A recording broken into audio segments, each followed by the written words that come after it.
On va faire la traîne de je m'en fous d'eux tout en se maquillant. Je suis dans un état de fatigue, vraiment, je vous raconte même pas, la maternité, c'est pas des lol. Alors en premier, je m'en fous de passer pour la méchante de l'histoire. Ça, je suis comme ça depuis toute petite, ça changera jamais.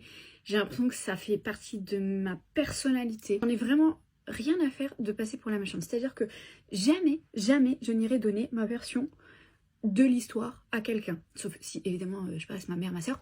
Mais sinon, en dehors de ça, non. Tu veux pas me parler, me parle pas. Je suis la méchante, il n'y a pas de problème. Encore moins quand c'est des personnes qui ont une seule version et qui d'office vous catégorisent. En fait, moi, justement, j'ai pas envie de passer pour la gentille ou dire mais non, mais c'est pas vrai, je ne veux pas me justifier auprès de ces gens. En fait, je pars du principe que si t'es naïve comme ça, reste loin. Et j'en ai des anecdotes. Hein. Ensuite, je m'en fous si tu m'écris pas tous les jours en tant qu'ami. Vraiment, ni tous les jours, ni tous les mois, ni tous les 2 mois. Je m'en fiche. Tu peux m'écrire 2 fois dans l'année, ça changera absolument rien à notre amitié. Pareil, je peux te voir 2 fois dans l'année, ça changera absolument rien à notre amitié. En fait, je pars du principe où chacun a sa vie. Je veux pas que tu fasses de moi ta priorité et je veux pas faire de toi ma priorité non plus. Genre, par exemple, les amitiés où je te dois quelque chose, où tu me persécutes, où il faut que je sois amie avec toi, où tu me fais la possessive, l'amitié, elle va s'arrêter direct. C'est vraiment pareil, genre, pour mes frères et sœurs, je trouve qu'ils me doivent rien. C'est bien quand on se voit plus, souvent, c'est bien, mais si on se voit 2-3 fois dans l'année, parce que malheureusement, chacun a sa vie, mais je vais pas leur en vouloir. Je m'en fous de couper les ponts avec les gens. J'ai une facilité, pareil, je pense que ça fait partie des traits de ma personnalité, à couper les ponts avec les personnes quand ça va pas et quand il y a des red flags très rapidement. Soit, parfois, ça vaut pas la peine, vas-y, je laisse passer et je me réveille du jour au lendemain, mais vraiment, je te bloque, je te calcule pas. Soit, ça y est, c'est fini. Une fois que c'est fini, c'est fini. C'est-à-dire que pour moi, il n'y a vraiment pas de retour en arrière. Il n'y en a pas, ça n'existe pas. C'est-à-dire que même si tu vas revenir dans ma vie, je sais pas combien d'années après, je sais bien qu'on ne gardera pas contact. Je le sais. Parce que si je suis arrivée à couper les ponts, c'est que tu n'es pas bien pour moi. Ça ne veut pas dire que tu n'es pas une bonne personne, mais ça veut juste dire que, ensemble, ça ne matche pas, quoi. Je m'en fous des histoires des gens. Et ça, depuis très longtemps. C'est une anecdote qui date du collège que j'avais déjà donnée. En fait, quand tu viens, tu me racontes des ragots sur X, Y, Z, ça m'intéresse pas. Vraiment, ça ne m'intéresse pas. Les histoires des gens, je m'en fiche.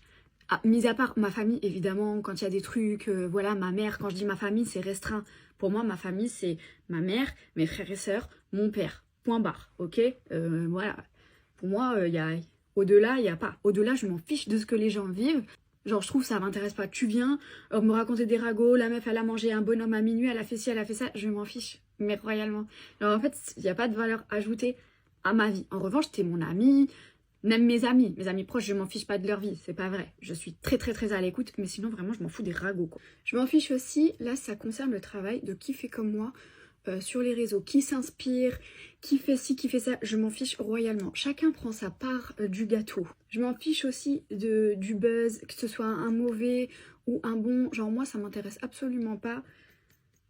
Je m'en fiche aussi quand on m'envoie beaucoup de pics à travers certaines vidéos d'autres créateurs de contenu, je ne réagis absolument jamais. Je trouve en fait qu'ils s'auto-punissent et je ne réagirai jamais. Je trouve qu'ils s'auto-punissent de par leur obsession envers ma personne. Et ça, c'est dans la vie aussi de tous les jours. Là, je parle de métier parce que je suis dans la création de contenu et je sais quand je suis visée par des petits pics que certaines personnes ne verront pas, mais que d'autres personnes avisées verront. Mais j'ai déjà eu affaire à ça, à 2-3 créateurs de contenu qui faisaient ce genre de choses. Mais ça m'intéresse absolument pas de réagir là-dessus ou de faire une vidéo là-dessus. Je trouve vraiment que leur punition, c'est leur obsession envers une autre personne. Je trouve que ça, c'est une énorme punition. De rester dans l'obsession et de rester à aller checker quelqu'un, voir ce qu'il fait, Je trouve que c'est une grosse punition. Genre, en gros, une obsession, c'est mauvais dans tous les sens du terme. Tout quand je sais qu'on me cherche ou autre, etc. Alors qu'en vrai, on s'inspire de moi. Moi, ça me fait de la peine en vrai. Je trouve que sur des trucs comme ça, il faut pas s'attarder. Je trouve que c'est sincèrement de la perte de temps. La vie, elle est vraiment très courte. J'ai bientôt 32 balais, ça passe trop vite, genre. Je m'en fous aussi du temps qu'il faut pour atteindre mes objectifs. Alors ça, peut-être que c'est bizarre, mais je pars du principe que le temps passe. C'est-à-dire que le temps passe, ça avance. on se rend même pas compte. Enfin, comme je vous ai dit juste avant, je vais avoir 32 balais.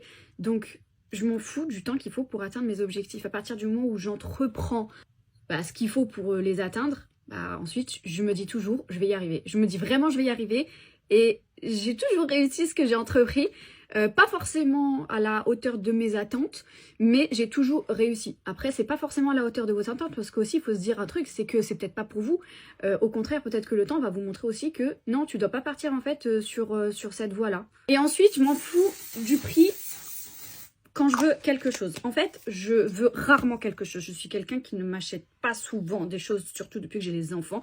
Quand je veux quelque chose, je m'en fous du prix. Je veux pas des choses très extravagante. Quand je veux un truc, je vais me l'acheter. Je ne peux pas attendre. Je ne peux pas, c'est impossible. Impossible. Voilà, je pense que j'ai fait le tour. Parce qu'en vrai, je suis pas une très grande je m'en foutiste. Il y a des choses, je m'en fous pas. Bisous.